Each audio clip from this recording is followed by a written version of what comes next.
Hello friends, आज मैं आपको लक्ष्मी जी की कहानी सुनाऊंगी। एक गांव में एक साहूकार रहता था। साहूकार की एक बेटी थी। वह हर रोज़ पीपल की पूजा करने के लिए जाती थी। पीपल के वृक्ष से लक्ष्मी जी प्रकट होती हैं और चली जाती हैं। एक दिन लक्ष्मी जी ने साहूकार की बेटी से कहा, तू मेरी सहेली बन जा। तब लड़की ने कहा कि मैं अपने पिता से पूछकर बताऊंगी। साहूकार की बेटी ने घर जाकर अपने पिता को सारी बात कह दी। तब उसके पिता ने बोले, वह तो लक्ष्मी जी हैं, अपने को और क्या चाहिए, तू लक्ष्मी जी की सहेली बन जा। दूसरे दिन वह लड़की फिर गई। तब लक्ष्मी जी ने पीपल के पेड़ से निकलकर आई और कहा, सहेली बन जा। तो लड़की ने कहा, बन जाऊंगी, और दोनों सहेली बन गईं। लक्ष्मी जी ने उसको खाने का न्योता दिया। घर आकर लड़की ने अपने पिता से कहा कि मेरी सहेली ने मुझे खाने का न्योता दिया है। तब बाप ने कहा कि सहेली के जीवने जाइयों पर घर को संभाल कर जाना। तब वह लक्ष्मी जी के यहाँ जीवने गई तो लक्ष्मी जी ने उसे शाल दुशाला ओढ़ने को दिया, रुपये दिए, सोने की चौकी दी, सोने की थाली दी, 36 प्रकार के भोजन कराया। जीम कर वह जब जाने लगी तो लक्ष्मी जी ने पल्ला पकड़ लिया और कहा कि मैं भी तेरे साथ जीवने जाऊंगी। तो उसने कहा, आ जाए ना। वह घर जाकर चुपचाप बैठ गई। तो उसके पिताजी ने पूछा कि बेटी, सहेली के यहाँ जिम कर आ गई और तू उदास क्यों बैठी है। तो उसने कहा, पिता, मेरे को लक्ष्मी जी ने इतना उपहार दिया, अनेक प्रकार के भोजन कराए, परंतु मैं कैसे जिमाऊंगी, अपने घर में तो कुछ भी नहीं है।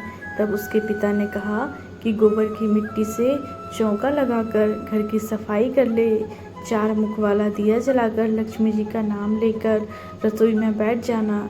लड़की ने सफाई किया, लड्डू लेकर बैठ गई। उसी दिन रानी नहा रही थी। उसका नौलखा हार चील उठाकर ले गई और उसके घर पर नौलखा हार डाल गई और उसका लड्डू ले गई। बाद में वह हार को तोड़कर बाजार में गई, सामान लाने लगी। तो सुनार ने पूछा कि क्या चाहिए। तब उसने कहा कि मुझे सोने की चौकी चाहिए, सोने की थाल चाहिए, साल तुसाला दे दे, मोहर दे दे और सामग्री दे दे, 36 प्रकार का भोजन हो जाए, इतना सामान दे दे। सारी चीज़ों को लेकर तैयारी करी और रसोई बनाई। तब गणेश जी से कहा कि लक्ष्मी जी को बुलाओ। आगे आगे गणेश जी और पीछे पीछे लक्ष्मी जी आईं। उसने फिर चौकी डाल दी और कहा, सहेली चौकी पर बैठ जाओ। तब लक्ष्मी जी ने कहा, सहेली चौकी पर तो रानी राजा के घर भी नहीं बैठती हूँ, किसी के घर नहीं बैठती हूँ। तो उसने कहा, मेरे यहाँ तो बैठना पड़ेगा। फिर लक्ष्मी जी ने चौकी पर बैठ गई। तब उसने खातिरदारी की, जैसे लक्ष्मी जी ने की वैसे ही उसने भी की। लक्ष्मी जी ने उस पर प्रसन्न हो गई। घर में खूब रुपया पैसा हो गया। साहूकार की बेटी ने कहा, मैं अभी आ रही हूँ, तुम यहीं बैठना। वह चली गई। लक्ष्मी जी कहीं नहीं गई, चौकी पर बैठी रहीं। उसको बहुत दौलत दी। हे लक्ष्मी जी, जैसा तुमने साहूकार की बेटी को दिया है सबको देना। कहते सुनते हुक्कारा भरते अपने सारे परिवार को दियो। पीहर में देना, ससुराल में देना, बेटे पोते को देना। हे लक्ष्मी माता, सबका कष्ट दूर करना, दरिद्रता दूर करना, सबकी मनोकामना पूर्ण करना। हे लक्ष्मी माँ, आपकी महिमा अपार है। हेलो फ्रेंड्स, आज मैं आपको लक्ष्मी जी की कहानी सुनाऊंगी।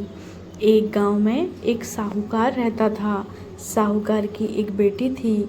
वह हर रोज़ पीपल की पूजा करने के लिए जाती थी। पीपल के वृक्ष से लक्ष्मी जी प्रकट होती हैं और चली जाती हैं। एक दिन लक्ष्मी जी ने साहूकार की बेटी से कहा, तू मेरी सहेली बन जा। तब लड़की ने कहा कि मैं अपने पिता से पूछकर बताऊंगी। साहूकार की बेटी ने घर जाकर